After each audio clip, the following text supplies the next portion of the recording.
নমস্কাৰ মই অলিম্পিকা বৰা আপোনালোক সকলোকে স্বাগতম জনাইছো মোৰ ইউটিউব চেনেললৈ আৰু আজি মই দেখাম যে সূৰ্য নমস্কাৰ কেনে ধৰণে কৰিব লাগে আৰু সূৰ্য নমস্কাৰ কেনে ধৰণে কৰিলে আপোনালোক শাৰীৰিকভাৱে উপকৃত হ'ব আৰু সেই বিষয়ে মই কিছু আপোনালোকক আভাস দিবলৈ এই ভিডিঅটোৰ জৰিয়তে চেষ্টা কৰিম আৰু সূৰ্য নমস্কাৰত এটা কথা অতিকৈ গুৰুত্বপূৰ্ণ যে আমি প্ৰতিটো আসন এক শুদ্ধভাৱে সুচাৰুৰূপে কৰাটো অত্যন্ত প্ৰয়োজন তেতিয়াহে আমি বেনিফিট পাওঁ নহলে আমাৰ বেনিফিট আধৰুৱা হৈ থাকে যেনেধৰণে ব্যায়ামৰ প্ৰচেছটো আধৰুৱা হৈ থাকে আমি যিমানেই হওক অলপ সঠিকতাৰে কৰিবলৈ চেষ্টা কৰিব লাগে আচলতে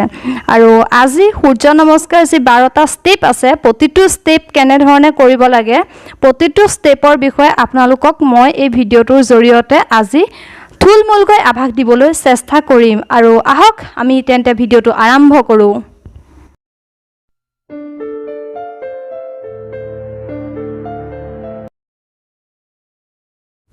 নমস্কাৰ আহক তেন্তে ভিডিঅটো আৰম্ভ কৰোঁ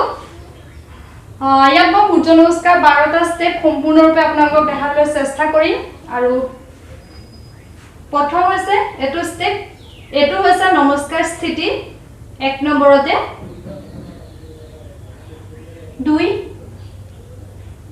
সম্পূৰ্ণৰূপে পিছফালে হাওলি যাবলৈ চেষ্টা কৰিব 3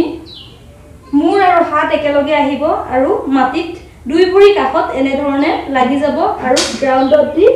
আঁঠুটো মূৰটো আঁঠুত লগাবলৈ চেষ্টা কৰিব এনে ধৰণে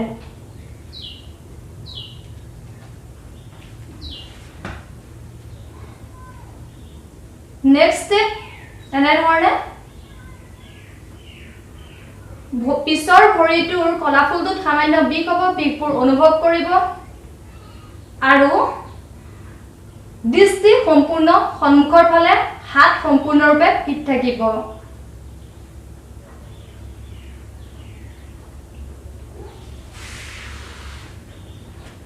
5 নম্বৰ ষ্টেপ এটো এনে ধৰণে গাটো ওপৰলৈ ৰাখিব লাইক এ ষ্টিক এডাল লাঠিৰ সদৃশ এটো কয় দণ্ডাসন পুনৰাই পিছফালে নিজৰ টপিনাটো গেৰুৱাত লগাৰ দৰে আহি সন্মুখৰ পৰা বুকুটো মাটিত লগাও নলগাওকে আহিব এনে ধৰণে আৰু হাত সম্পূৰ্ণৰূপে একে ঠাইতে থাকিব বুকুটো মাটিত লাগি যাব পেটটো ওপৰত উঠি থাকিব আৰু পেটটো পৰা এক বেগেট মাটিৰ পৰা অলপ অতৰে ৰাখিব পেটটো ওপৰলৈ ৰাখিব মাটিৰ পৰা এক বেগেট মান যাতে এটা মেকুৰী পাৰ হৈ যাব পাৰে আপোনাৰ পেটৰ তলেদি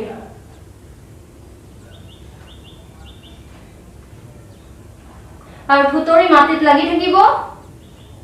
আঁঠু মাটিত লাগি থাকিব 7 নম্বৰ ষ্টেপ এটো কয় ভুজংগাসন এয়া আসনটো বুকুত ভেজা দি উঠিব লাগে হাতত ভেজা দি নহয় মই হাতত ভেজা দি উঠা নাই বুকুত ভেজা দি উঠিব লাগে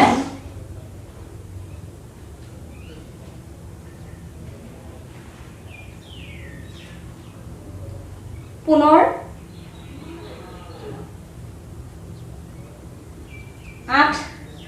8 নম্বৰ ষ্টেপ এটো 8 নম্বৰ ষ্টেপত সাধাৰণতে গেৰুৱাটো গ্ৰাউণ্ডত লাগি থাকিব আৰু যদি লগা নাই তেন্তে সামান্য আগলৈ লৈ আহিব আৰু গ্ৰাউণ্ডত লগাই ৰাখিব গেৰুৱাটো আৰু দৃষ্টি ভৰিৰ বুঢ়া আঙুলিত ৰাখিব হাত সম্পূৰ্ণ ফিট থাকিব এই আসনটো কয় পৰ্বতাসন পৰ্বতৰ দৰে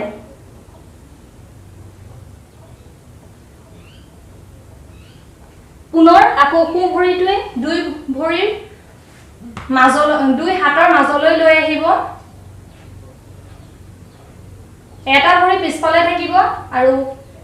সোঁ ভৰিটো দুই হাতৰ মাজলৈ গুচি আহিব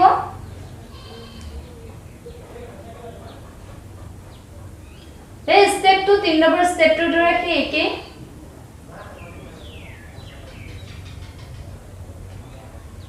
পুনৰ পিছফালৰ ভৰিটো আগলৈ লৈ আহিব আৰু লাহে লাহে ভৰিটো ফিট কৰিব আৰু হাতটো ফিট কৰিব আৰু গ্ৰাউণ্ডত লগাই মূৰটো আঁঠুত লগাই দিব চেষ্টা কৰিব নোৱাৰিলেও চেষ্টা কথা নাই চেষ্টা কৰিব পুনৰ হাত আৰু মূৰ একেলগে ওপৰলৈ উঠাই আনিব আৰু পিছফালে লৈ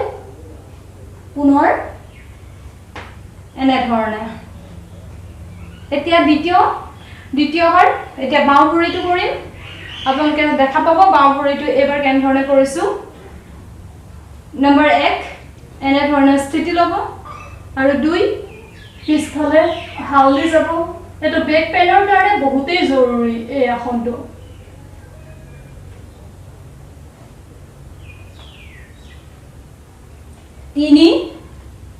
তিন নম্বৰ ষ্টেপত আপোনালোকে হাতটো মাটিত লগাই দিবলৈ চেষ্টা কৰিব তলুৱাটো এনে ধৰণে আৰু বাওঁ ভৰি পিছলৈ যাব তাৰ পিছত দুই ভৰি পিছলৈ যাব পিছৰ ষ্টেপটো লাইক এ ষ্ট্ৰিক হ'ব পিছৰ ষ্টেপটো এনে ধৰণে আহিব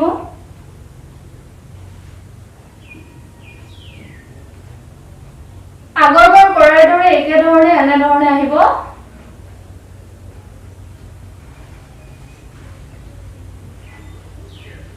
বুকুটো উঠাই দিব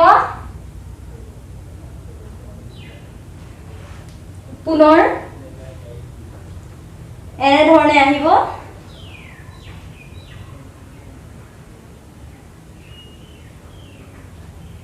আৰু বাওঁ ভৰিটো একে ধৰণে দুই হাতৰ আগলৈ আহিব পুনৰায় দুইখন ভৰি দুই হাতৰ মাজলৈ আহিব পুনৰ ওপৰলৈ উঠি আহিব এনে ধৰণে একেটা আসন মই স্পিডত কৰি দেখাম এবাৰ আপোনালোকে দেখা এটো হৈছে 1 নম্বৰ স্থিতি আৰু এই স্থিতিত সম্পূৰ্ণ গা ফিট থাকিব বুকু ফিট 2 নম্বৰ স্থিতি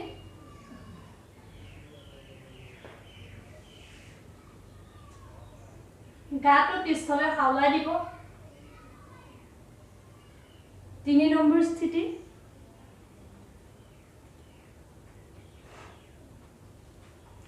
এটো হৈছে 4 নম্বৰ স্থিতি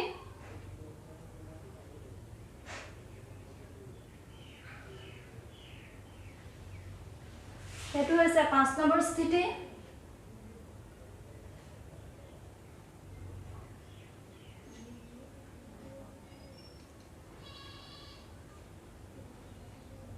এটো হৈছে 6 নম্বৰ স্থিতি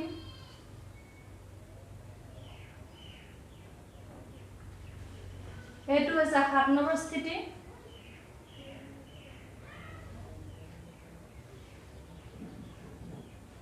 এটো হৈছে 8 নম্বৰ স্থিতি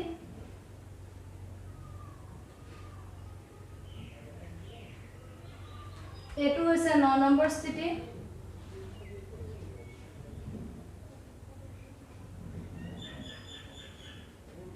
এটো হৈছে 10 নম্বৰ স্থিতি এটো হৈছে 11 নম্বৰ স্থিতি